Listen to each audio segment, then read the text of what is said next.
विश्वामित्र जी महाराज जैसे ही आगे बढ़ते हैं तो ताड़का नाम की राक्षसी मिली। अच्छा बोलो, ताड़का ने आक्रमण किया कि नहीं किया? ये दैत्य संस्कृति में पलती है, दैत्य आक्रमण ही करते हैं। ताड़का ने आक्रमण किया, पहला आक्रमण हुआ है रामा अवतार का, ये पहला आक्रमण देखो। अच्छा, मुझे एक बात समझ में आ रही है कि रामा अवतार में पहला आक्रमण ताड़का ने किया प्रभु राम पर, और द्वापर में कृष्णा अवतार में पहला आक्रमण भगवान कृष्ण के ऊपर पूतना ने किया। क्यों भाई किया पूतना ने? रामा अवतार में ताड़का और कृष्णा अवतार में पूतना। सावधान, हमारे भगवान कितने कृपालु हैं, दोनों का ही उद्धार करते हैं, दोनों का ही उद्धार करते हैं। मैं एक बात कहना चाहता हूं, भगवान की शरण में आप आ जाएं और ये मत सोचें आप, ये आपको नहीं सोचना है कि हमने पाप कर लिए हैं तो हम भगवान के सामने कैसे जाएं। गलतियां सबसे होती हैं, लेकिन विशेषता तो यह है कि हम गलती पर गलती ना करें, ये सावधानी बरतें। गलती तो हो जाती है लेकिन गलती पर गलती ना करें, हम सुधार करने की कोशिश करें। और याद रखना, सुधार का एक ही मार्ग है, एक ही मार्ग है सुधार का, कि भगवान मिल जाए मुझे, और या हम भगवान के पास पहुंच जाए या भगवान हमारे पास पहुंच जाए। तो भगवान श्री राम जानबूझ करके उस मार्ग से जा रहे हैं जिसमें ताड़का रहती थी। विश्वामित्र जी ने यह कहा था दो मार्ग हैं, बक्सर तक पहुंचने वाले दो मार्ग हैं। बक्सर मानी आज भौगोलिक श्री राम की संस्कृति। हमें परिवर्तन चाहिए, इसलिए रास्तों को साफ करना है। तन को बलि बना लो, इतना सह लो सर्दी वर्षा घाम। हम आलसी ना बने, हम प्रमादी ना बने, हम स्वेच्छाचारी ना बने, और हम केवल अपने आप तक सीमित ना रहें। केवल अपने आप तक हम सीमित ना रहें। हमारा जीवन समाज से जुड़ा होना चाहिए, हमारा जीवन धर्म सत्कर्म से जुड़ा होना चाहिए, हमारा जीवन राष्ट्र कल्याण के लिए होना चाहिए। आज विश्वामित्र जी महाराज राष्ट्र कल्याण के लिए, सनातन संस्कृति के कल्याण के लिए, जन जन के कल्याण के लिए निकल पड़े श्री राम को लेकर। जैसे विश्वामित्र जी महाराज जन जन के कल्याण के लिए श्री राम को लेकर के चले हैं, वैसे ही हम जन जन के कल्याण के लिए राम कथा लेकर के चले हैं। प्यारे, राम कथा से जन जन का कल्याण हो। ये जन कल्याण के लिए भगवान ने संतों का हाथ पकड़ा है। किसके लिए पकड़ा है? जन कल्याण के लिए, सबका कल्याण हो जाए। जिस रास्ते पर समस्या है, हे गुरुदेव, उसी रास्ते से चलना है। विश्वामित्र जी महाराज ने कहा समस्या छोटी नहीं है, समस्या बहुत बड़ी है। इतनी जबरदस्त खतरनाक समस्या है राम कि मैं कह नहीं सकता। इसलिए मैं अयोध्या उस रास्ते से नहीं आया, दूसरे रास्ते से जो सुगम मार्ग था उस रास्ते से मैं अयोध्या आया, क्योंकि समस्या बड़ी है। भगवान राम ने कहा कोई बात नहीं है, बनी रहने दो। बड़ी से बड़ी समस्या हो हमें उसी रास्ते पर चलना है जिस रास्ते पर समस्या है, क्योंकि उसका समाधान करना है, उसमें समस्या रह ना जाए, समाधान करना है। ये हमारे सनातन का उद्घोष है कि हमें समस्याओं का समाधान करना है, कोई समस्या न रह जाए। ये राम कथा केवल आपके ही कल्याण के लिए नहीं हो रही है, व्यक्ति के कल्याण के लिए ही नहीं हो रही है, ये राष्ट्र की समस्याओं के समाधान के लिए भी हो रही है प्यारे। इसलिए आस्था भजन चैनल से इसका लाइव प्रसारण हो रहा है कि पूरे देश और दुनिया के लोग तो आगरा आ नहीं सकते हैं, लेकिन कम से कम संदेश तो पहुंच जाए, संदेश पहुंच जाए, जन जन तक संदेश पहुंच जाए। भगवान राम ने कहा कि आप चिंता मत करें, आप तो ले चले मुझे। भगवान राम उसी रास्ते से जा रहे हैं जिस रास्ते में ताड़का रहती, बड़ी भयंकर स्थिति में रहती है, बड़ा विकराल स्वरूप है उसका। आक्रमण भी करती है तो ऐसा लगता है कि अब बचने की कोई उम्मीद नहीं है। इतना भयंकर विशाल क्रूर स्वभाव और शरीर विशाल क्रूर स्वभाव।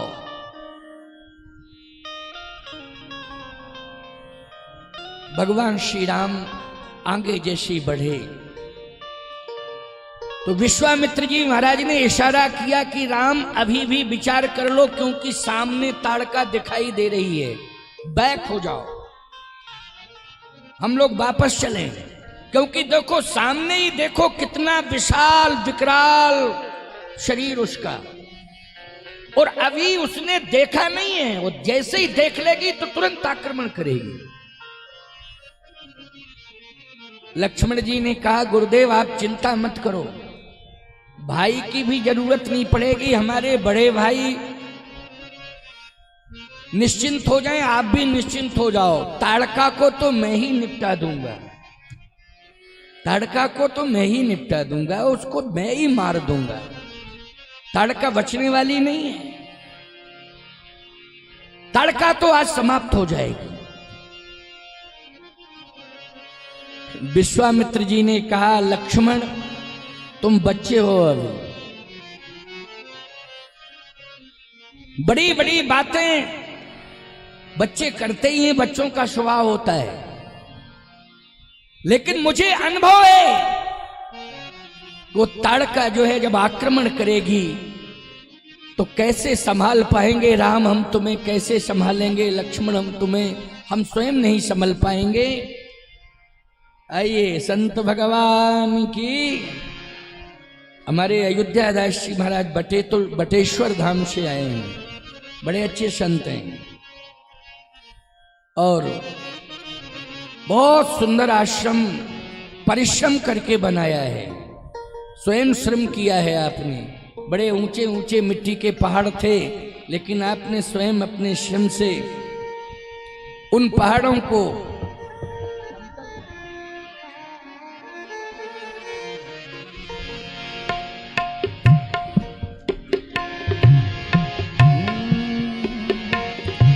श्री राम जय जय राम, श्री राम जय जय राम, श्री राम जय जय राम, श्री राम जय जय राम, श्री राम जय जय राम, श्री जय जय राम।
भगवान श्री राम ने कहा आप चिंता न करें, आगे बढ़ें।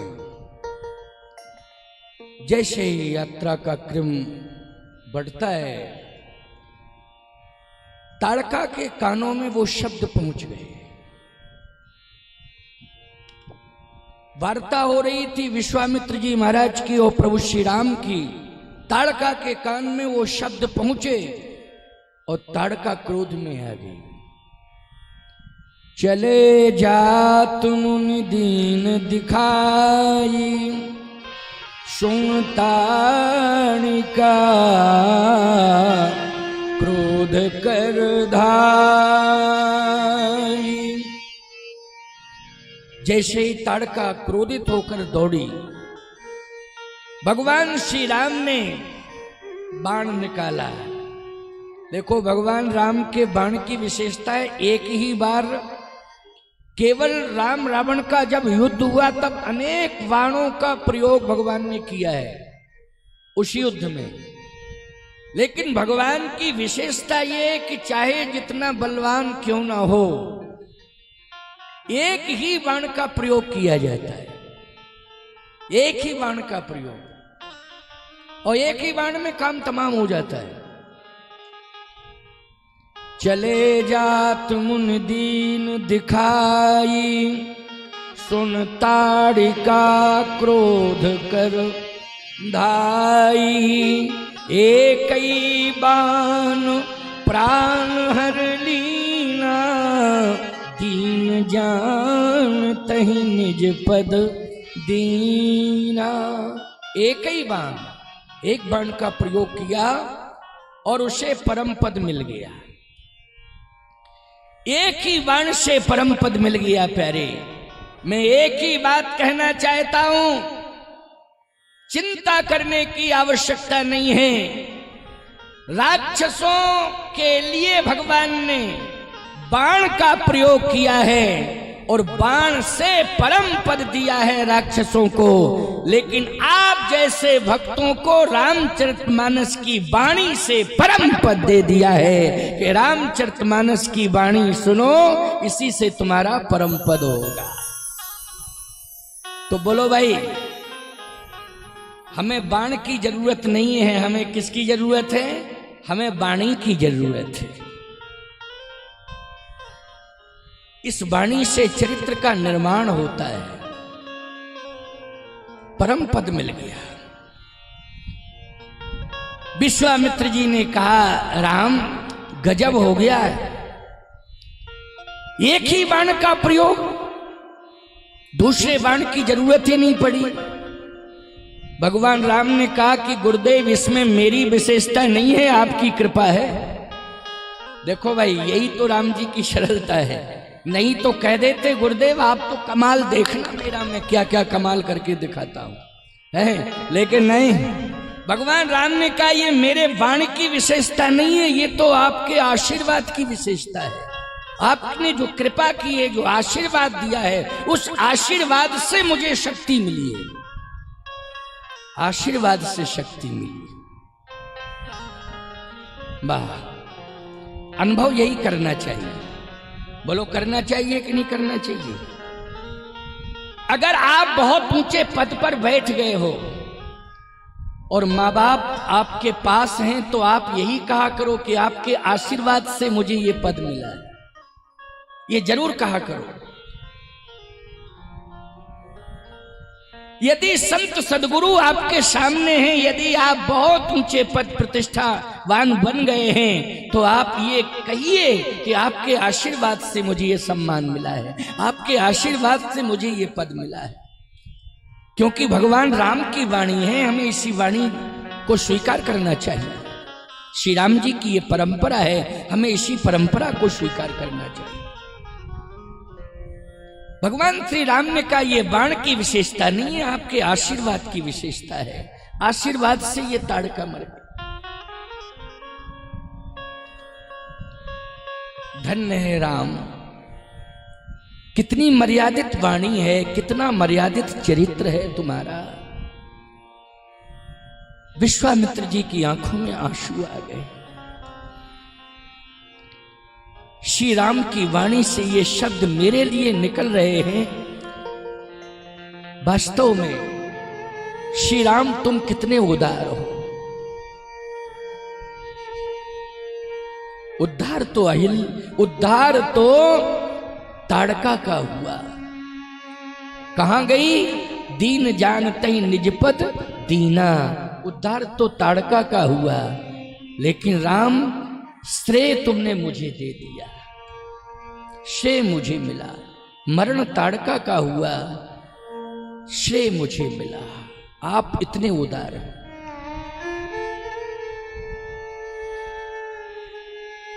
गोस्वामी जी का विचार, चिंतन, उनकी धारणा, मैं कहता हूं कि कितनी महान इस ग्रंथ की रचना, कि जिसमें समुद्र की गहराई भी छोटी पड़ रही है।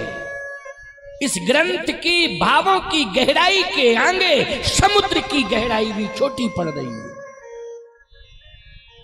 इतना महान ग्रंथ तुलसीदास जी महाराज का ये।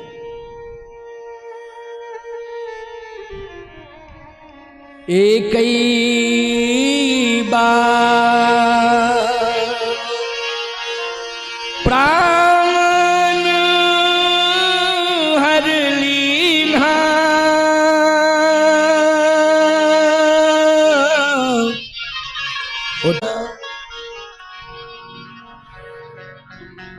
आश्रम आगे था, बस थोड़ा ही चल पाए प्रभु राम, तब तक आश्रम आ गया। किसका? विश्वामित्र जी का। भगवान राम ने कहा कि आप यज्ञ के लिए मुझे लाए हो तो यज्ञ करिए, मैं यज्ञ की रक्षा करूंगा, आप यज्ञ करेंगे। विश्वामित्र जी ने कहा कि यज्ञ समस्याओं के बीच में होता नहीं है, जब समाधान हो जाता है तब यज्ञ होता है। भगवान राम ने कहा कि समस्या के समाधान के लिए ही यज्ञ होता है। समस्या दूर हो जाए फिर यज्ञ हो नहीं, समस्याओं के समाधान के लिए ही यज्ञ होता है। आपके यज्ञ करने से ही मैं समस्या का समाधान कर पाऊंगा, मुझे शक्ति देगा, आपका आशीर्वाद मुझे शक्ति प्रदान करेगा, इसलिए आप तो यज्ञ करें। भाई यहां भी श्रेय देखो, धन्य है प्रभु राम। यज्ञ की कितनी बड़ी महिमा है। यज्ञ से जितने प्रकार की ग्रह बाधाएं होती हैं सब दूर हो जाती हैं। यज्ञ से वातावरण पवित्र हो जाता है। यज्ञ से प्रकृति अनुकूल हो जाती है। कुछ लोग कह रहे होंगे महाराज यज्ञ चल रहा है, पानी तो खूब वर्षा था, आप कह रहे अनुकूल। अच्छा एक बात बताओ, पानी की जरूरत है कि नहीं? पानी की जरूरत पड़ती है। श्रावण भादों में पानी बरसना ही चाहिए। क्यों भाई बरसना चाहिए कि नहीं? श्रावण भादों में कौन सा महीना चल रहा है? भादों का चल रहा है ना। तो श्रावण और भादों में अधिक वर्षा होती है कि नहीं होती है? तो ये प्रकृति प्रतिकूल है कि प्रकृति अनुकूल है? जल्दी बोलो। प्रकृति अनुकूल है। और मैं तो एक ही बात कहता हूं, जितना बढ़िया से किशोर लवानिया जी और वो रावत जी और उनके सभी पंडितों ने जितना दिव्य ढंग से, जितना सांगोपांग विधि से, शास्त्रोक्त परंपरा से यज्ञ कराया, उतना ही मूसलाधार पानी बरसा, उतना ही वर्षा यज्ञ ने खींचा। आपको महाराज अब रुक क्यों गया? रुक इसलिए गया कि भगवान राम ने कहा है कि बस बस अभी कथा हो जाने दो, कथा हो जाने दो। फिर क्या होगा? बोले कथा पूरी होने के बाद फिर कथा पूरी हो जाने दो, पानी की कमी नहीं रहेगी प्यारे। प्रकृति अनुकूल है, इसे प्रतिकूल नहीं माना जाएगा, क्योंकि श्रावण भादों का महीना है, इसमें जल वृष्टि होना ही चाहिए। लेकिन हम सब भक्तों की परीक्षा ली जा रही थी कि इतनी विशाल जल वृष्टि में आप आते हो कि नहीं आते हो।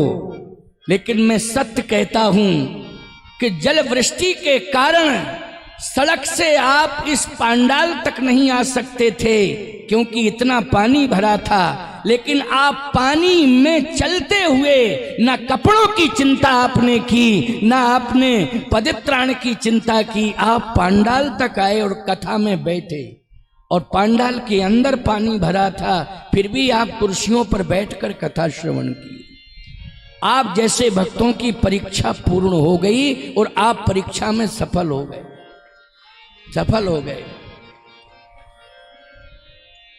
यजमानों ने कितनी श्रद्धा भक्ति से अपना समर्पण किया, अपनी सेवाएं दी है। प्रतिदिन पहले दिन से ही प्रसाद वितरण चल रहा है। आज सीमा उपाध्याय जी बैठी हैं, इन्होंने पहले ही घोषणा कर दी थी कि जितने दिन राम कथा चलेगी नित्य प्रति प्रसाद राम कथा में भक्तों को मेरी तरफ से दिया जाएगा। आज वो आई हैं, उनका ये पवित्र संकल्प, उसी के परिणाम स्वरूप नित्य प्रति प्रसाद हजारों भक्तों को प्रसाद मिल रहा है। लास्ट दिन का भंडारा है। हमारे श्रीकांत जी ने भी घोषणा की है कि जो अंतिम दिन का भंडारा है वो बड़ा विशाल रूप में रहेगा। इनकी भी घोषणा भगवान की प्रेरणा से। हमारे हाकिम सिंह जी त्यागी बैठे हुए, इन्होंने प्रतिदिन जितने भी कार्यकर्ता हैं, वैदिक ब्राह्मण हैं, बाहर से आने वाले भक्त हैं, उनका प्रतिदिन भोजन हो, इन्होंने अपनी तरफ से घोषणा की। बड़ा अच्छा अभी कार्यक्रम भी कराया था बरहन में। और हमारे जेपी त्यागी के पिताजी बैठे हुए हैं, इन्होंने तो सबसे पहला संकल्प दिया था कि प्रधान यजमान के रूप में, राम कथा के प्रधान यजमान के रूप में हम रहेंगे। तो ये सभी का बहुत बड़ा संकल्प। और दैनिक यजमान जिन्होंने अपनी श्रद्धा भक्ति से, भगवान की प्रेरणा से दैनिक यजमानत्व स्वीकार किया है, उन सब ने प्रतिदिन आकर यहाँ जो दिन जिस यजमान का है उस दिन उपस्थिति परिवार सहित दर्ज कराकर मानस यज्ञ भगवान के चरणों में और राम कथा में उपस्थित होकर अपना आत्म निवेदन भगवान के चरणों में निवेदित किया, समर्पण किया। आपकी श्रद्धा भक्ति व्यर्थ नहीं जाएगी। मातृ शक्ति का बहुत बड़ा योगदान है। जितनी माताएं यहां बैठी हैं, मैं मिथ्या बात नहीं कहता हूं कभी। आपका बहुत बड़ा योगदान है कि आप घर के कामकाजों को निपटा करके आ जाती हैं और शांति से बैठती हैं। इससे बड़ा योगदान और क्या हो? ये सबसे बड़ा योगदान, आप शांति से बैठती हैं। हमारे इस आगरा नगर के जो उत्तर प्रदेश में कैबिनेट मंत्री के रूप में हैं, उपाध्याय जी, क्या नाम है उनका? योगेंद्र उपाध्याय जी। उन्होंने कलश यात्रा से लेकर के पूरी प्रशासनिक व्यवस्था, और जो आप देख रहे हैं कि बड़ी बड़ी मशीनें आ जाती हैं, जेसीबी, क्योंकि पानी का बहुत बड़ा यहाँ पर तांडव था, चारों तरफ जल ही जल तो दिखाई दे रहा था। लेकिन नगर निगम से जेसीबी भिजवाकर उन्होंने प्रशासनिक व्यवस्थाओं के माध्यम से पूरे परिसर को एक ऐसा सुरक्षित किया कि आने जाने का मार्ग सुगम बन सका और श्रोता लोग बैठकर समुचित ढंग से कथा श्रवण कर रहे हैं।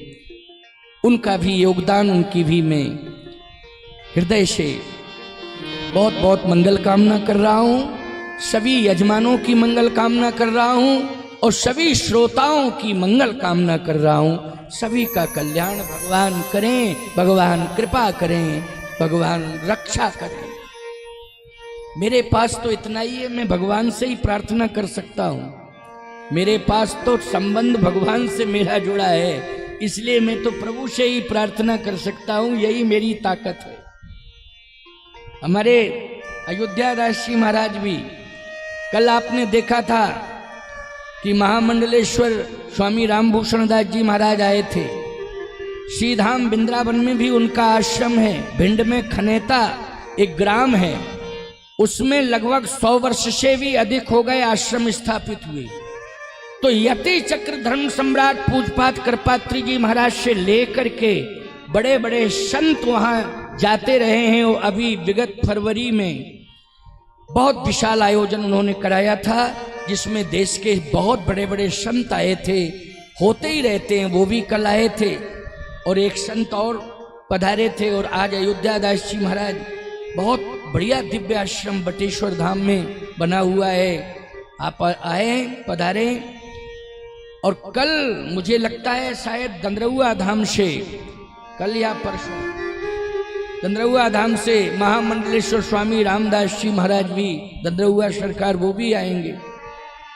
कल आ रहे हैं कि परसों, ये ऐसा ही उन्होंने से परसों कल आ रहे हैं। हाँ, कल के लिए कहा, कल पधार रहे हैं। उन्होंने भी कहा कि मैं जरूर आऊंगा। और तीर्थराज प्रयाग से प्रयाग पीठाधीश्वर जगतगुरु रामानुजाचार्य स्वामी घनश्यामाचार्य जी महाराज भी आ रहे हैं, जो प्रयाग पीठाधीश्वर हैं, जगतगुरु रामानुज संप्रदाय के जगतगुरु हैं, वो भी आ रहे हैं। और भी संतों के आने की सूचना है, वो आपको बताई जाएगी। संत दर्शन भी होगा। मैंने इस बात के लिए प्रेरित किया था कामतानाथ सेवा समिति को कि संत दर्शन होना चाहिए। और तीर्थों से संतों को बुलाओ, आश्रमों से संतों को बुलाओ, दर्शन कराओ। ये मैंने ही प्रेरणा दी थी। समिति से कहा कि स्वयं जाकर के निमंत्रण दो, प्रार्थना करो कि आप आए और इस दिव्य चित्रकूट धाम आगरा में जो राम कथा हो रही है उसमें पधार कर आगरा जिले के भक्तों को दर्शन दें। और सोशल मीडिया के माध्यम से, यूट्यूब चैनल के माध्यम से, आस्था भजन चैनल के माध्यम से देश दुनिया को आशीर्वाद दें। उस मंच से ये आह्वान किया गया। सभी संतों की सूचनाएं, हम जरूर आएंगे, जरूर आएंगे, जरूर आएंगे। ये सौभाग्य आपको मिल रहा है। केवल कथा ही सुनने को नहीं मिल रही, संतों का भी दर्शन मिल रहा है। संत दर्शन आवश्यक है। आज विश्वामित्र जी महाराज से भगवान राम ने कहा, बिना यज्ञ के मेरे में शक्ति नहीं आएगी, इसलिए मैं समस्या का समाधान तभी करूंगा जब यज्ञ की ऊर्जा मुझे मिल जाएगी। इसलिए आप यज्ञ करें। दर्शन से ताड़का मरी। आपके दर्शन करने मात्र से मुझ में सामर्थ्य आ गया, मैंने ताड़का को मार दिया। और आपके दर्शन और आपके यज्ञ के दर्शन से श्री राम बड़े बड़े राक्षसों को मारेंगे। आप तो कृपा पूर्वक यज्ञ करिए। ये भगवान राम श्रेय दे रहे हैं साधु संतों को। श्रेय स्वयं नहीं लेना चाहिए। भगवान कहते हैं श्रेय संतों को देना चाहिए। होम करण लागे मुंझारी, होम करण लागे मुंझारी, होम करण लागे मुंझारी, होम करण लागे मुंझारी, होम करण लागे मुंझारी, होम करण लागे मुंझारी, होम करण लागे मुंझारी। आप रहे मत की रखवारी, आप रहे मत की रखवारी, आप रहे मत की रखवारी, आप रहे मत की रखवारी। सुन माझी निशा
प्रारंभ हुआ, कानों में आवाज पहुंची स्वाहा और धुआं उड़ा। उसी समय मारीच ने कहा सुबाहु तैयार हो जाओ, आक्रमण। मारीच और सुबाहु ये ताड़का के दोनों बेटे हैं। एक तो मां मरी, क्रोध है, और फिर पता चल गया कि मां को जिन्होंने मार डाला है वही तो आए हैं, चैलेंज दे रहे हैं, यज्ञ करके चैलेंज दे रहे हैं मुझे। मारीच ने सुबाहु से कहा तैयार हो जाओ, आक्रमण। मारीच और सुबाहु तैयार हो गए, सेना भी तैयार हो।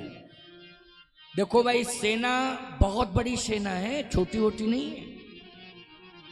अच्छा बोलो, विश्वामित्र जी के यज्ञ की रक्षा में कितने लगे हुए हैं? केवल 2 ही तो लगे हैं, भगवान राम और लक्ष्मण, तीसरा कोई नहीं है, केवल भगवान राम और लक्ष्मण।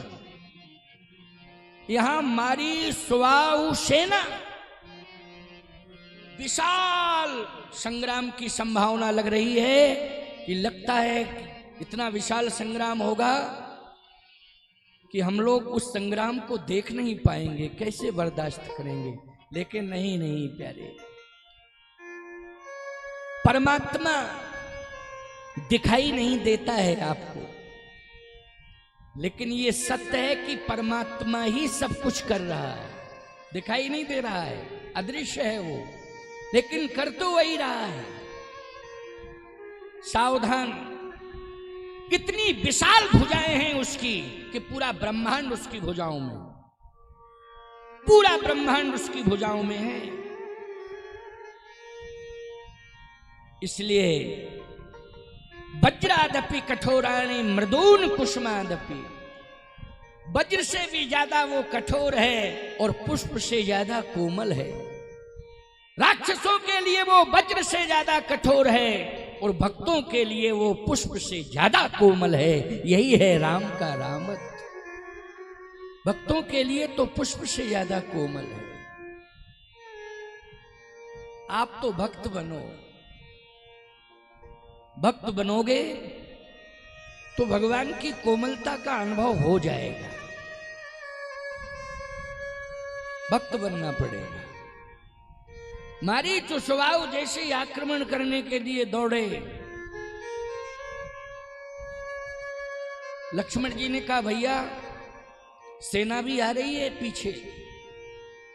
भगवान राम ने कहा तुम चिंता मत करो, देखो भ्रकुटी विलास सृष्टि लय होई, चिंता करने की आवश्यकता नहीं है। मेरे देश को परमात्मा संभाल रहा है, इसलिए चिंता नहीं करना है, घबराना बिल्कुल नहीं है, घबराने की आवश्यकता ही नहीं। देश को भगवान संभाल रहे हैं, भगवान के हाथों में हमारा देश है, इसलिए हमारा देश विश्व गुरु है, क्योंकि भगवान ने अपने हाथों में लिया है। तो बोलो हमारा देश क्या बन गया? विश्व गुरु बन गया। और हमारे देश को संभालने का भगवान संभाल रहा है, इसका प्रमाण भी है, क्योंकि हमारा तिरंगा झंडा इस बात का प्रतीक है कि इसे भगवान संभाल रहा है। आप कहोगे महाराज स्पष्टीकरण नहीं हो रहा है, तिरंगा झंडा से भगवान का दर्शन और भगवान के दर्शन की अनुभूति कैसे करें?